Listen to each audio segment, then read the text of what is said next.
Nitondra ny fomba fijeriny manoloana ny zava-misy politika eto amin'ny firenena ihany koa ny filoham-pirenena teo aloha ny profesora Zafy Albert araka ny fanazavana izay noentiny moa dia mijaly ny firenena ny vahoaka malagasy ihany koa dia isan'ny mizaka ny tseranena ao anatin'izany ankoatr'izay dia nitondrany fomba fijeriny ary nitondrany tatitra ny fiaonany teo amin'ny filohan'ny teteza mita Andry Rajoelina ny farany herinandro lasa teo.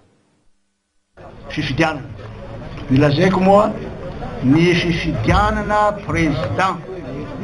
ny république alohan'ny constitution zay tsy misy kanefa ny constitution mifehy izay rafitra tsangany eo satria fa hoe na refondation natao na ina na zavatra routine natao tsy maintsy misy constitution manangana république zany ka io ny resako tam'zareo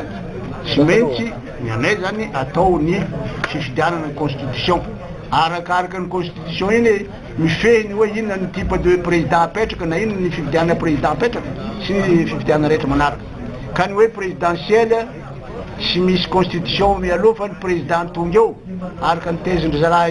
international moa de hoe aloha le président tonga eo izy nanao ny constitution izy ny andamina ny litige rehetra zay mbola tsy vita am'izao fotoana zao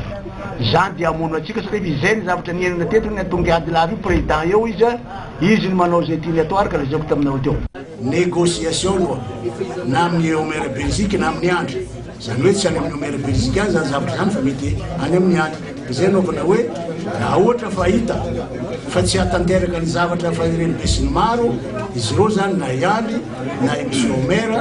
lamba zay ny vahoaka zany manapaka zay tokony atao amin'izy raha anak'izay dia ny lohan'ny teteza tovianareo tamin'izay izy mba resaka dia hoe andeha any moa ny délégation dia hitantsika fa zavatra logika ny lazaiko ataoko ary ny lazaiko tamin'ny zareo io ihany ny vahaolana hoisy apaisement vaovao alohany hidirana amin'ny zavatra azy satria fa na ohatra hitantsika le zao fa lasa ny crise le mandeha les 41 candidats 41 candidats na anaovana ny bulletin zao tsy hita ka noho zany raha ohatra tiatsika zao hoe tsy azo valozana aty tsy azo valozana ny ary kanefa le tsy azo valozana vao maika ampidikizo ka raha ohatra atsika mahandray le crise nampidiriny ty 41 candidat ty tsy misy afa-tsy naovana constitution satria fa mba libéré kely amizay